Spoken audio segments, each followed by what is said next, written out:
नमस्कार मंडळी. तर पुन्हा एकदा आपल्या नवीन एका व्हिडिओमध्ये आपलं खूप खूप स्वागत आहे. तर मंडळी, तुम्ही थंबनेलला पाहिलं, आज आपण अप्पे पात्रामध्ये मुगाची डाळ टाकून अतिशय भन्नाट आणि युनिक अशी रेसिपी बनवणार आहोत, जी की अतिशय पौष्टिक आणि हलकी फुलकी असणार आहे. अवघ्या 10 मिनिटात बनून हा पदार्थ तयार होतो. तर मंडळी, व्हिडिओ हा कुठेही स्किप न करता शेवटपर्यंत नक्की पहा. तर चला व्हिडिओला लगेच सुरुवात करूयात.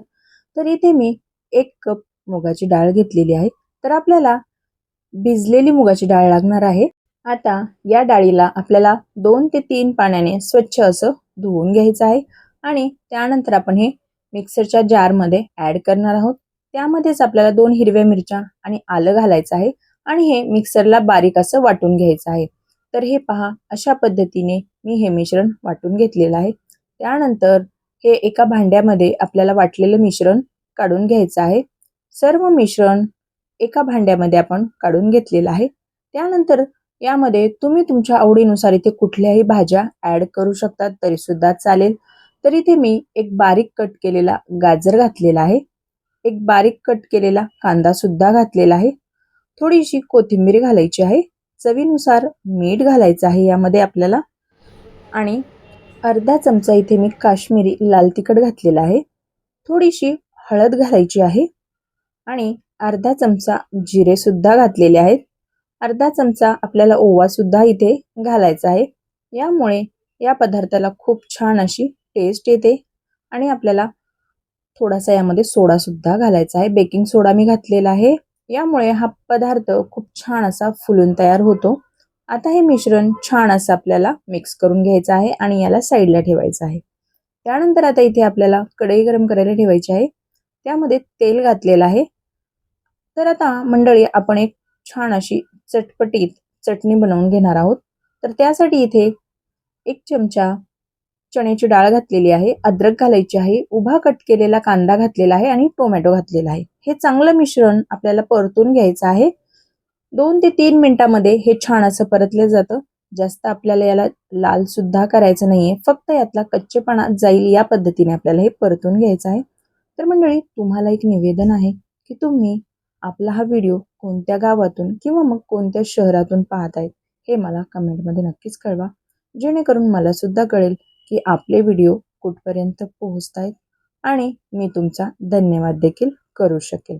तर मंडळी, हे पहा, एवढंच आपल्याला भाजून घ्यायचं आहे आणि आता आपण याला साईडला काढून घेणार आहोत. आता त्याच कढईमध्ये आपल्याला कोथिंबीर सुद्धा परतून घ्यायची आहे, जेणेकरून कढईचं सुद्धा सगळं तेल निघून येईल आणि आपल्याला हे सर्व मिश्रण छान असं वाटून घ्यायचं आहे. आता यामध्ये आपल्याला लाल तिखट घालायचं आहे. तर हे जास्त असं लाल तिखट नाहीये, काश्मीरी लाल तिखट आहे आणि चवीनुसार मीठ घालायचं आहे आणि मिक्सरला थोडंसं पाणी घालून ही बारीक अशी चटणी आपल्याला वाटून घ्यायची आहे.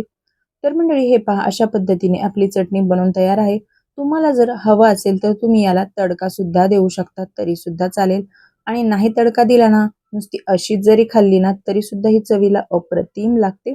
तर मंडळी, तुम्ही सुद्धा ही चटणीची रेसिपी एकदा नक्की ट्राय करा. तर चला मंडळी, आता आपण इथे मी अप्पे पात्र गरम करायला ठेवलेलं आहे.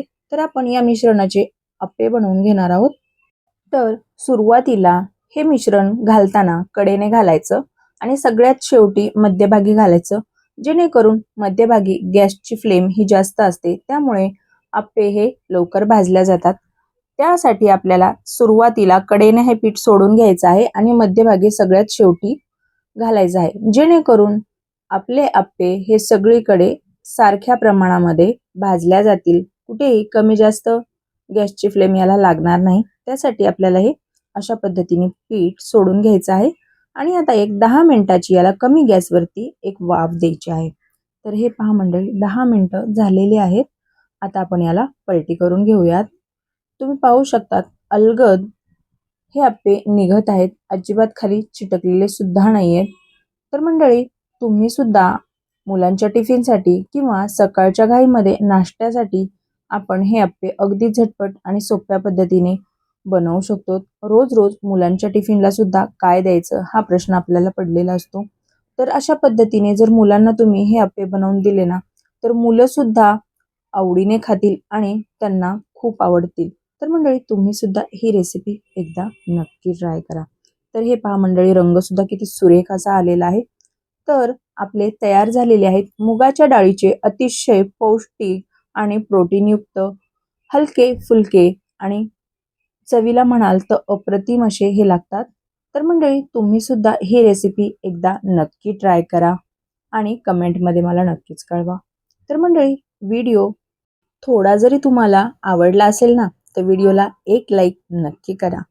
आणि तुम्ही जर चॅनलवरती नवीन असाल आणि अजूनही चॅनलला सबस्क्राईब केले नसेल तर सबस्क्राईब करून घ्या, जेणेकरून येणाऱ्या प्रत्येक व्हिडिओचे नोटिफिकेशन तुम्हाला सर्वात आधी मिळेल.